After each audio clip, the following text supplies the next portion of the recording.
कनक 4 साल पहले मैंने यही जलसा किया और जब मैंने जलसा किया, मैंने जब करक के नौजवानों का जज्बा और जुनून देखा तो मुझे पूरा एतमाद था कि हमारा जो ये नौजवान शायद खटक के इलेक्शन जीत जाएगा। करक, आज मैं आपके पास एक बड़ी वजह से आया हूं। ना करो ये। एक वजह से आया हूं कि हमारे मुल्क में एक बैरूनी साजिश के तहत पाकिस्तान के बड़े बड़े डाकुओं को हमारे ऊपर मुसल्लत किया गया है। और करक, आप वो इलाका है, आप वो लोग हैं जो सबसे ज्यादा ला इलाहा इल्लल्लाह का मतलब समझते हो कि ये दावा कि अल्लाह तेरे सिवा हम किसी के सामने नहीं झुकते, ये हमारा दावा है। तो जब ये चोरों को एक बैरूनी साजिश के तहत हमारी कौम के ऊपर मुसल्लत किया गया, तो हम सबका फर्ज बन जाता है कि हम अपनी हकीकी आजादी की जहाद लड़ें, क्योंकि गुलाम की परवाज नहीं होती, सिर्फ आजाद इंसान ऊपर जाते हैं, आजाद मुल्क तरक्की करते हैं, गुलाम सिर्फ अच्छे गुलाम बनते हैं। तो जो ये साजिश थी, इसका क्या मतलब था? इसका मकसद ये था कि इनको पुतलों को ऊपर बिठाया जाए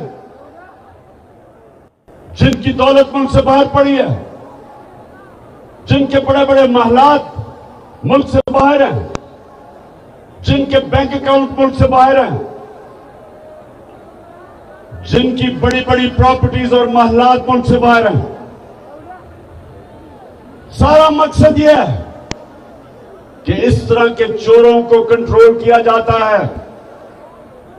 जिन लोगों ने बाहर से साजिश करके आपके ऊपर मुसल्लत किया, उनको पता है कि ये उनके सारे हुक्म मानेंगे, वो ये बाहर से कंट्रोल होंगे। और करक ये ना भूलें कि यही जरदारी और नवाज शरीफ 10 साल जब ये पावर में थे, 2008 से लेके 18 तक, तो 400 ड्रोन अटैक हुए हमारे मुल्क पे, कबायली इलाके जो यहां से दूर नहीं है।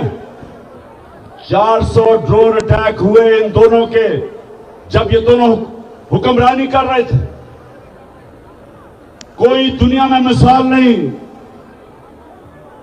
कोई दुनिया में मिसाल नहीं कि एक मुल्क की आप जंग लड़ रहे हैं, उनके लिए जंग लड़ रहे हैं, उनके लिए उनकी जंग में हम शामिल हैं, और वो ही हमारे मुल्क के ऊपर 400 ड्रोन अटैक करें और मुल्क के हुक्मरान चुप करके एक दफा उनकी मजम्मत ना करें, प्रोटेस्ट ना करें, एहतजाज ना करें, बल्कि उनके साथ मिलके इन्होंने हमारे मुल्क के ऊपर 400 ड्रोन अटैक करवाए, क्योंकि उनके गुलाम हैं, पैसे बाहर पड़े हैं इनके, और जिधर इनके पैसे पड़े हैं वो कंट्रोल करते हैं इनको। इसलिए ये साजिश के तहत इनको हमारे ऊपर मुसल्लत किया गया। और ये जो आए हैं, इनका मकसद मुल्क की ना महंगाई कम करना था, ना मुल्क की तरक्की, करवानी थी। इनका सिर्फ एक मकसद था, एक मकसद है। नौजवानों मुझे बताओ वो क्या है मकसद, क्या मकसद है?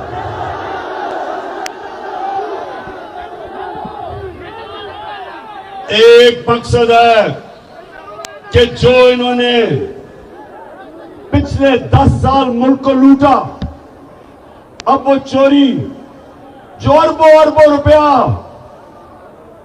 रुपए के केसेस थे, 1100 अरब रुपए के केसेस थे इनके ऊपर, 1100 अरब रुपया उसको माफ करवाना था, एनआरओ लेना था।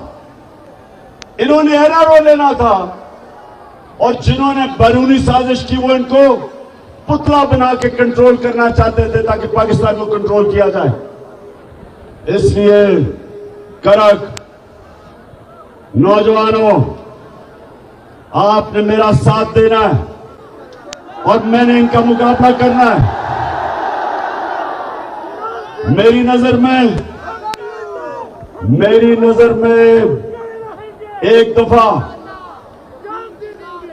ला इलाहा इल्लल्लाह आपके दिल में चला जाता है, आप कभी भी किसी की गुलामी नहीं करते। इन चोरों की गुलामी से करने से बेहतर मर जाना है। अमेरिकनों के गुलामों की गुलामी करने से बेहतर है कि इंसान जिंदा ही ना रहे। इसलिए मैं इनका मुकाबला करूंगा। और नौजवानों, आपने मेरे साथ चलना है। हाथ उठा के बताएं मुझे नौजवानों।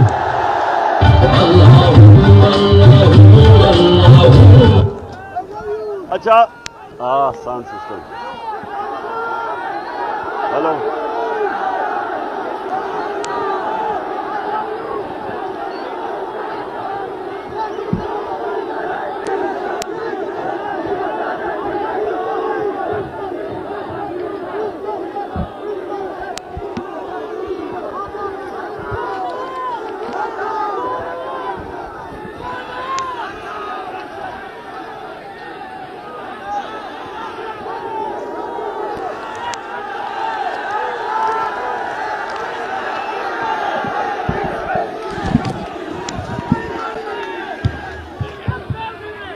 हाँ जी,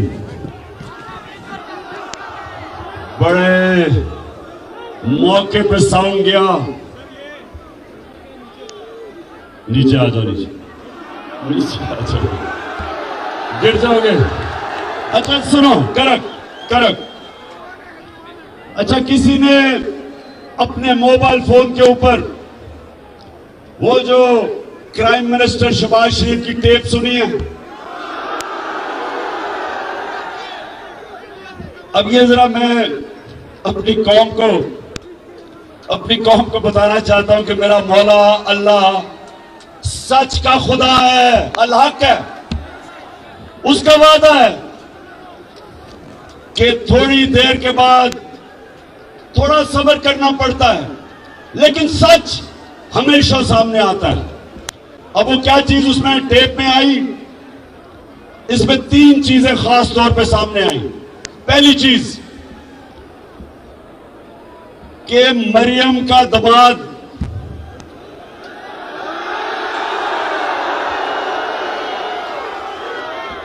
आपको मरियम का पता है ना,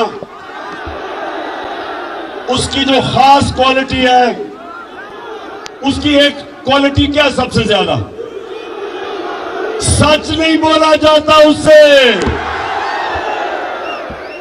लंदन तो छोड़ो, पाकिस्तान में भी बेचारी की कोई प्रॉपर्टी नहीं है। अब वो अपने दामाद के लिए, ये जरा गौर से सुने करक, अपने दामाद के लिए हिंदुस्तान से पावर प्लांट की मशीनरी पाकिस्तान इंपोर्ट करवा रही थी। आधी आ गई है और आधी सिफारिश कर रही है कि वो आधी मशीन भी मेरे दामाद के पास ले आओ, क्योंकि उसके पास भी लंदन तो छोड़ो, पाकिस्तान में भी बेचारे के पास कोई प्रॉपर्टी नहीं है। तो इससे दो चीजें सामने आती हैं। एक नाजायज काम कर रही है, आते साथ ही इक्तदार के जरिए जात को फायदा करवाना, इसको करप्शन कहते हैं। नौजवानों, जब भी कोई भी इक्तदार में बैठ के अपने जात को फायदा करवाता है, इसको करप्शन कहते हैं।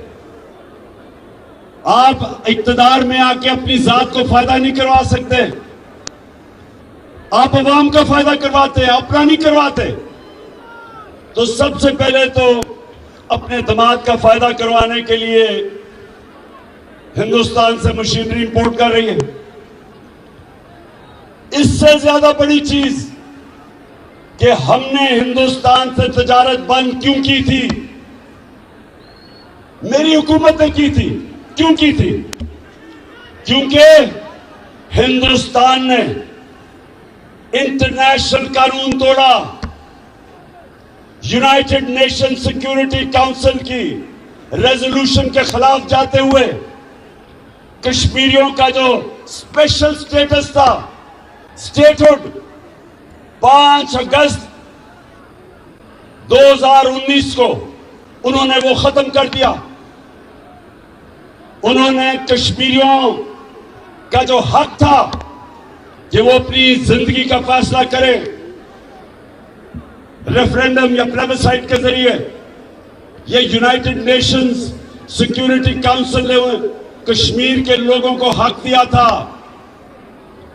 ये इंटरनेशनल कम्युनिटी ने कश्मीर के लोगों को हक दिया था कि वो फैसला करें कि वो हिंदुस्तान के साथ रहना चाहते हैं या पाकिस्तान के साथ। तो 2019 5 अगस्त को हिंदुस्तान ने यूनाइटेड नेशंस की सिक्योरिटी काउंसिल की रेजोल्यूशन की खिलाफ वर्जी की और उनका स्टेटहुड ले लिया। तब हमने तजारत बंद की, इसलिए हमने बंद की।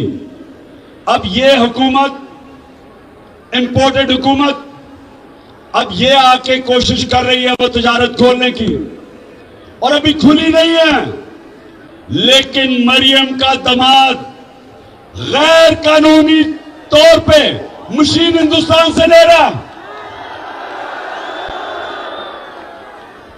तो सबसे पहले तो ये समझ जाओ, मेरे पाकिस्तानियों समझ जाओ कि इनके लिए इनका खुदा सिर्फ पैसा है, ये ला इलाहा इल्लल्लाह नहीं है।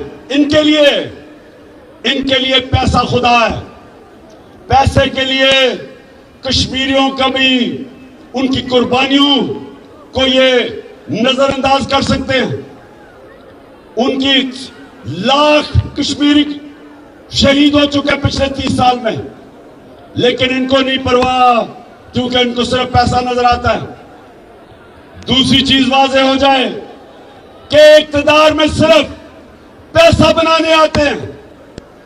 जब भी ये इक्तदार में आए, मुल्क के कर्जे बढ़ गए और इनकी दौलत बढ़ गई, मुल्क मकरूज हो गया, ये और इनका सारा खानदान अरबोपति बन गया।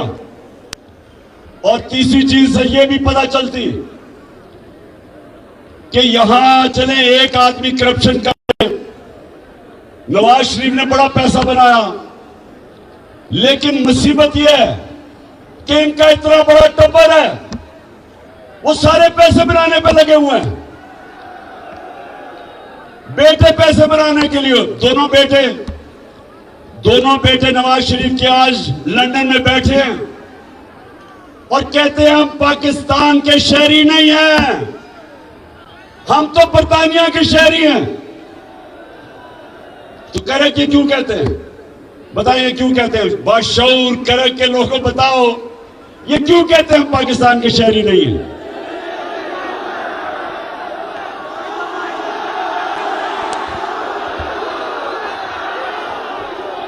ये इसलिए कहते हैं, करा के इसलिए कहते हैं कि अगर ये कहें पाकिस्तान के शहरी हैं तो इनको बताना पड़ेगा कि अरबों रुपए के घरों में रहते हैं ये।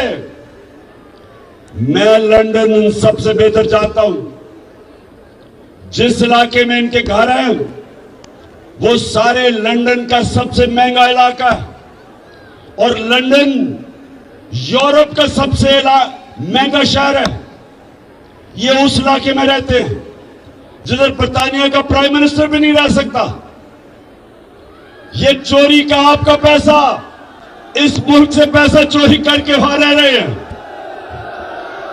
और जब इनसे पूछो कि जी ये हसन शरीफ, ये जो हसन शरीफ है, ये आता हूं अभी मैं डीजल के ऊपर भी, पहले इसकी बात कर लूं। हसन शरीफ लंदन के जिस घर में रहता है उसकी कीमत 10 अरब रुपया है, 10 अरब रुपया। जब इससे पूछो कि जी ये किधर से आपके पास पैसा आया, तो कहता मैं तो जवाब दे नहीं हूं क्योंकि मैं तो पाकिस्तान का शहरी नहीं हूं। तो इसहाक डार ने भी बच्चे बाहर भेजे हुए हैं, शहबाज शरीफ के भी दोनों बेटे बाहर भाग गए, बड़े बड़े महलों में रह रहे हैं। तो समझ जाएं कि ये जो सारे मिलके, ये जो सारा टब्बर है, सारे पैसे बना रहे हैं। और जब ये इक्तिदार में आते हैं इनका मकसद सिर्फ पैसे बनाना है। जो कि ये जो टेप लीक हुई है इससे अब वाज़ेह हो गया कि अभी दामाद साहब ने भी पैसे बनाने हैं। मरियम को बहुत तकलीफ है कि मेरे दामाद को पैसे बनाने दो, उसको मुश्किलों में ना डालो, क्योंकि मरियम के पास तो बेचारी लंदन तो छोड़ो पाकिस्तान में भी कोई प्रॉपर्टी नहीं है। तो करेक्ट सुनो जरा, मैं ये क्यों आपको कह रहा हूं। सारी दुनिया में मैं फिरा हूं, अमीर और गरीब मुल्कों में क्या फर्क है? सबसे बड़ा फर्क यह है कि जो मुल्क अमीर होता है वह कानून की हुक्मरानी होती है। मतलब ये कि ताकतवर और कमजोर के लिए कानून होता है, और जो गरीब मुल्क है जिधर गुर्बत है उधर ताकतवर जब डाका मारे तो उसको एनआरओ मिल जाता है, और जो बेचारा सिर्फ कमजोर चोर जेलों में डालता है। मैंने जब जनरल मुशर्रफ के दौर में जेल में टाइम गुजारा आजाद अदलिया के लिए, तो पाकिस्तानियों ये याद रखो वहां कोई अमीर डाकू नहीं मुझे नजर आया, सिर्फ गरीब लोग नजर आए। लेकिन जब मैं पाकिस्तान की नेशनल असेंबली में गया बड़े बड़े डाकू नजर आए वहां। हमारा मुल्क का सबसे बड़ा मसला क्या है कि हम बड़े डाकुओं को नहीं पकड़ सकते। और कड़क मेरे नबी सल्लल्लाहु अलैहि वसल्लम ने कहा था, कड़क गौर से सुनो, दुनिया का सबसे अजीम इंसान, लीडर, अल्लाह का आखिरी पैगंबर, उसने तब 1500 साल पहले कहा था कि तुम्हारे से पहले बड़ी कौमें तबाह हुई जिधर कमजोर के लिए, वो अगर कमजोर चोरी करे तो जेल में, लेकिन अगर बड़ा ताकतवर आदमी डाका मारे तो वो माशरा उसको पकड़ता नहीं था। यही हो रहा है हमारे साथ। ये सारे जो चोर बैरूनी साजिश के तहत ऊपर बैठ गए, ये आपके सामने, सबके सामने चैलेंज आ गया है। अल्लाह ने हमें हुक्म दिया है कि जुल्म और नाइंसाफी के सामने खड़े हो, अल्लाह का हुक्म है। अल्लाह ने पाकिस्तानी कौम को चैलेंज फेंका, हमें चैलेंज फेंका उसने कि ये जो साजिश के तहत इस मुल्क के बड़े बड़े डाकुओं को, जिसमें से 60% कैबिनेट के अंदर जो लोग हैं वो जमानत पे हैं, करप्शन की जमानत पे हैं, जो टोटल केसेस ये माफ करवा रहे हैं। आए, आए,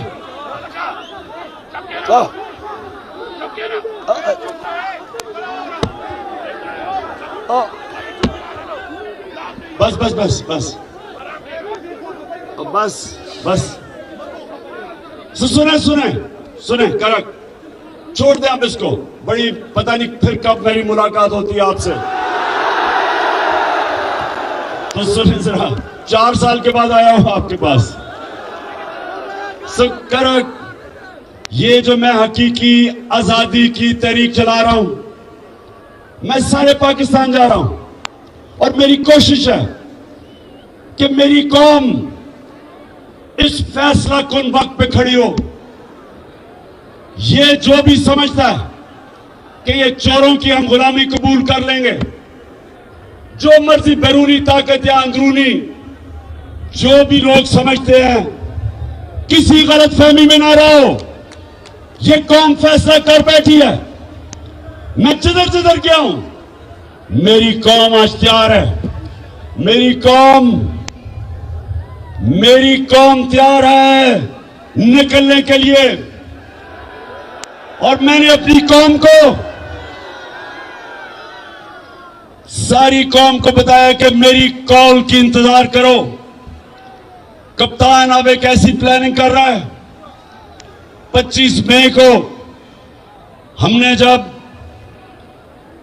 जब 25 मई को एक पुरअमन एहतजाज के लिए इस्लामाबाद निकले तो इन्होंने हमारे ऊपर जुल्म किया और तशद्दुद किया।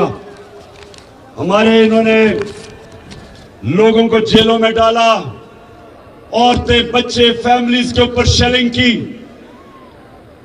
इन्होंने रात के 2-2 बजे तक, रात के अंधेरे में घरों के अंदर घुस गए पंजाब में। हमारे वर्कर्स को पकड़ के ले गए, ख्वातीन को, बच्चों को डराया। और जिस तरह की शेलिंग की इस्लामाबाद में और लिबर्टी चौक में, लाहौर में, इसकी कोई मिसाल नहीं मिलती कि फैमिलीज के ऊपर उन्होंने शेलिंग की। तो अब मैं तैयारी कर रहा हूं। मेरा प्लान है, वो जो मुजरिम कातिल राना सनाउल्लाह, उसका भी प्लान है और शहबाज शरीफ का भी, और मेरा भी प्लान है। और इंशाल्लाह आप ये देखेंगे कि ये जो अब हमारी वारदात होगी इस्लामाबाद पे, ये आखिरी होगी और फैसला कौन होगी। लेकिन मैं करक, मेरे नौजवानों जरा सुने, क्योंकि मेरी कौम गैरतमंद है, मेरे लोग तकड़े हैं, हमारी कौम ताकतवर है। हमारे लोग अल्लाह में मानने वाले हैं। हमारे वो लोग हैं, हर मुश्किल वक्त पे कौम खड़ी हो जाती है। लेकिन ऊपर हमारे बैठे हैं वो लोग, आपने पता नहीं, खैर आपने तो नहीं देखा होगा, अभी शहबाज शरीफ न्यूयॉर्क गया हुआ है, उधर इसने एक इंटरव्यू दिया, एक औरत के सामने इंटरव्यू दिया, और इतनी मुझे शर्म आई कि पाकिस्तान का प्राइम मिनिस्टर औरत के सामने कह रहा है कि खुदा के वास्ते हमें पैसे दे दो कि पाकिस्तान तबाह हो जाएगा अगर पैसे ना दिए। हम अपने कर्जों की किस्तें वापस नहीं कर सकेंगे, उसको कह रहा है औरत को। मैं देख रहा हूं वो भी घबराई हुई है कि ये क्या कह रहा है। मुल्क का प्राइम मिनिस्टर, वो तो एक टीवी एंकर थी, उसे कहता है कि आप दुनिया को पैगाम दे कि हमारा मुल्क तबाह हो गया और हम कर्जे नहीं वापस कर सकते। मैं इसलिए अपनी कौम के सामने आज ये भी कहना चाहता हूं कि देखें, करक ये सुने मेरी बात, ये बड़ा इंपॉर्टेंट है आपके लिए। कभी भी कौम भीख मांग के ऊपर नहीं आई। कभी भी कौम अपनी गैरत मिट्टी में मिला के ऊपर नहीं आई। कभी भी कोई कौम जिसके अंदर कौमी गैरत नहीं होती, कभी वो ऊपर नहीं आती। आज तक अगर हम कर्जे लेके और दुनिया के सामने भीख मांग के, एड लेके अगर हमें तरक्की करनी होती तो अब तक कर चुके होते। 40 साल से हम एड मांग के गुजारा कर रहे हैं। जब अफगान जहाद हुई तो जब पाकिस्तान ने उनकी मदद की या पाकिस्तान ने कहा कि हम जहाद में शिरकत करते हैं, तो ये याद रखें कि हमारे तब सरबराह ने पैसे मांगे कि हमें पैसे कितना में दोगे। जब 9/11 के बाद हम अमेरिका की जंग में शामिल हुए, फिर हमें सबसे ज्यादा यह था कि हमें कितनी इमदाद मिलेगी। डॉलरों के पीछे हमने सिर्फ इसलिए कि हमने अपने मुल्क को ठीक नहीं किया और पैर पर नहीं खड़ा किया, हम अपनी फॉरेन पॉलिसी अपने बजाय लोगों की बेहतरी के लिए हम दूसरों के लिए बनाते थे ताकि डॉलर मिल जाए, इमदाद मिल जाए। और अगर इसी पॉलिसी के तहत अगर मुल्क में खड़ा होना था तो अब तक खड़ा हो जाता। लेकिन बदकिस्मती कि आज पाकिस्तान का वजीर आजम अमेरिका में जाके हर जगह पैसे मांग रहा है कि जी खुदा के वास्ते पैसा दे दो। वो है वो वाला कि मैं भीख मांगने नहीं आया। मैं सऊदी अरब से होके आया हूँ, मैं यूएई के होके, अभी मैं तुर्की होके आया हूँ। और मैंने उन भाइयों को कहा कि आप हमारे बड़े अजीम भाई हैं, हमेशा आपने हमारी मदद की। और मैंने यही कहा जब मैं आया हूं तो आप समझे मांगने आया, मैं नहीं आया, लेकिन मजबूरी है। और जिस तरह माजी में 75 साल में आपने हमारा हाथ बटाया है, कुछ ऐसा आप हाथ बटाने का मैं वादा करता हूं कि इंशाअल्लाह हम पूरी कौम हम मिलकर दिन रात मेहनत करेंगे, पसीना गड़ाएंगे, अपने पांव पे खड़े।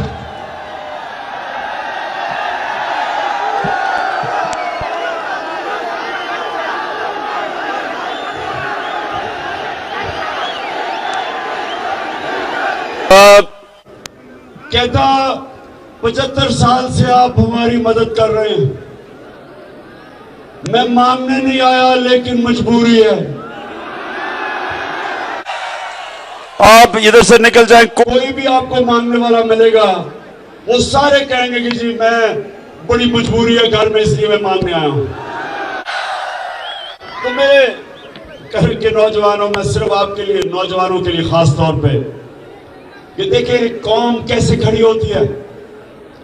खुददारी से कौम फैसला करती है कि हमने अपने जोर पे हम अपनी दौलत में इजाफा करेंगे और मुश्किल वक्त में खर्चे कम करेंगे।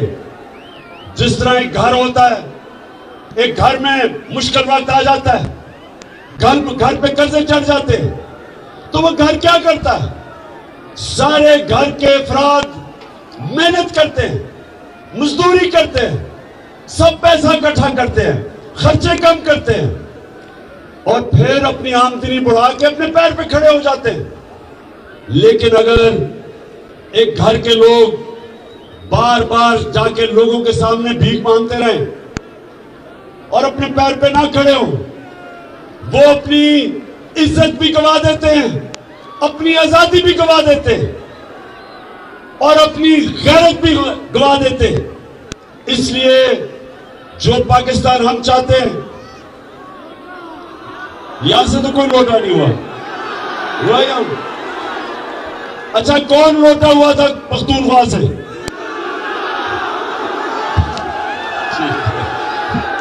अच्छा करा कब सुने मेरी बात। मैं अपनी आज तकरीर के आखिर में आ रहा हूं।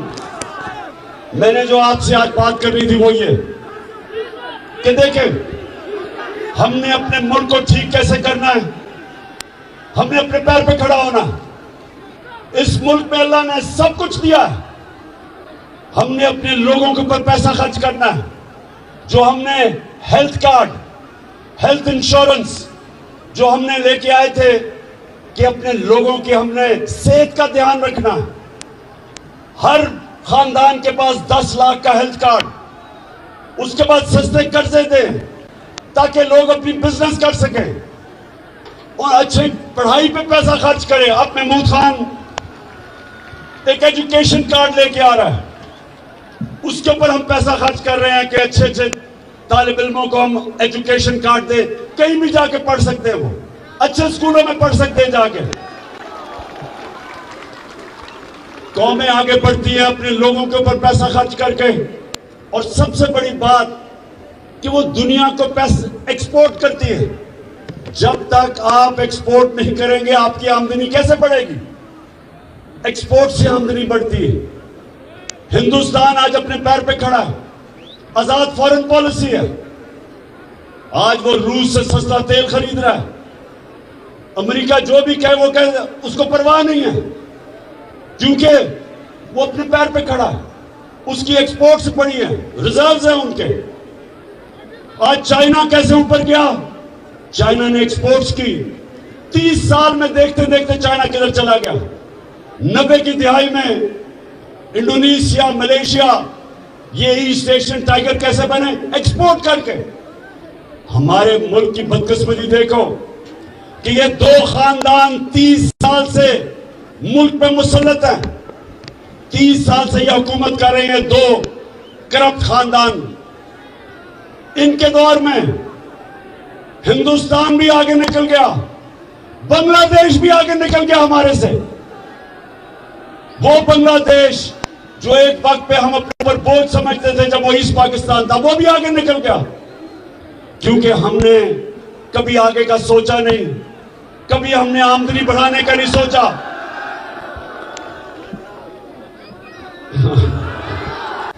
अच्छा करक, आप एक मुझे बताओ, आप वो काम पे टांगने वाले बिलावल को जानते हो? अभी अमेरिका में वो इंटरव्यू दे रहा था, तो उनको कहता कि जो इमरान खान है वो तो अपना आर्मी चीफ भी बनाना चाहता है, अपना ISI चीफ भी बनाना चाहता है। बिलावल, तुमने अगर जिंदगी में 1 घंटा भी काम किया होता तो इससे ज्यादा अकल की बातें करते। 14 साल हो गए उर्दू नहीं सीखी सही तरह। बिलावल, इमरान खान को ना अपना आर्मी चीफ चाहिए, ना ISI चीफ चाहिए, ना अपना चीफ जस्टिस चाहिए, ना नैब का हेड चाहिए, ना अपना IG चाहिए। इमरान खान को मेरिट पे ये लोग चाहिए, मेरिट चाहिए। लेकिन तुम्हारा प्रॉब्लम क्या? बिलावल, जो तुम्हारा बाप जरदारी, उसको मेरिट के मतलब ही नहीं पता। अगर उसको मेरिट का मतलब पता होता तो आज तुम्हारी जगह एतजाज आसन को लगाया होता,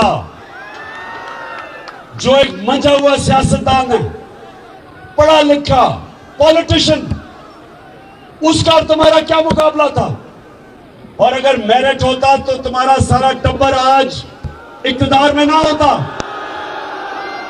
और अगर मेरिट होता तो ये शरीफ खानदान का इतना बड़ा टब्बर सारे इक्तदार में, सारे अच्छा रिश्तेदार भी, वो भी इक्तदार में, इसहाक डार वो भी रिश्तेदार बन गया है। अब ये भी रिश्तेदार है, मरियम का दामाद, जिसके लिए ये हिंदुस्तान से मशीनरी बुलाई जा रही है गैर कानूनी तौर पे। और दूसरी चीज, और मरियम क्या कहती कि ग्रिड स्टेशन बता दो मेरे वो दामाद की हाउसिंग सोसाइटी में। ग्रिड स्टेशन करक, ग्रिड स्टेशन का मतलब हर हाउसिंग सोसाइटी को अपना ग्रिड स्टेशन बनाना पड़ता है। ये कह रही है कि सरकारी तौर पे बना दो। सरकारी तौर का मतलब कि आपके टैक्स के पैसे से बना दो। और एक ग्रिड स्टेशन मैं तो नहीं जानता, कम से कम 70-80 करोड़ का तो आता होगा। 70-80 करोड़ का फायदा करवा दो मेरे दामाद को आपके पैसे से। तो इन दो खानदानों को तो मेरिट का मतलब ही नहीं पता। मेरिट, आज तक 10 साल पाकिस्तान का कप्तान रहा हूं, किसी टीम से पूछो कि मेरिट के ऊपर सिलेक्शन इमरान खान करता था या नहीं। शौकत खाना में पूछो, इंटरनेशनल स्टैंडर्ड का अस्पताल है, क्या मेरे कोई रिश्तेदार है वहां? नमल यूनिवर्सिटी देखो, मेरिट पे चलती है। आज तक कोई इदारा दुनिया में मेरिट के अलावा नहीं कामयाब होता, और ये दो खानदान, इनको मेरिट का मतलब नहीं पता। और इंशाअल्लाह हम सारे मिलकर इस मुल्क में इलेक्शन की तरफ जाएंगे, और इन इलेक्शन के बाद हमेशा के लिए ये जो दो माफिया, जरदारी माफिया और शरीफ माफिया, इंशाअल्लाह हमेशा के लिए इनको पाकिस्तान की पॉलिटिक्स से इलेक्शन के बाद शिकस्त देंगे, इलेक्शन से शिकस्त देंगे। अच्छा, अब मेरे नौजवानों,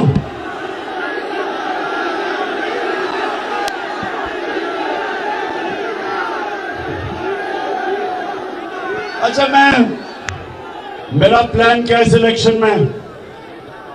मुझे 3 विकेटें नजर आ रही हैं, 3। एक है बड़ी मुल्क की बीमारी जरदारी, एक है चेरी ब्लॉसम शहबाज शरीफ, क्योंकि शहबाज शरीफ की खासियत पता क्या है? वो जब बूट देखता है वो पॉलिश करना शुरू कर देता है।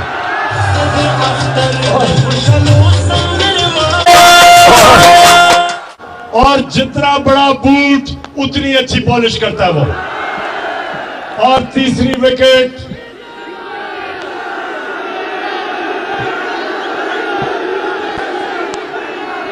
बड़ी देर से मैं देख रहा हूं इस तीसरी विकेट की तरफ भी, और ये बीच वाली विकेट है। और इंशाअल्लाह इसके लिए वो जो मैंने इन स्विंगिंग यॉर्कर तैयार किया हुआ है, देर करके स्विंग करेगा, लेकिन बीच वाली विकेट इंशाअल्लाह लेके जाएगा।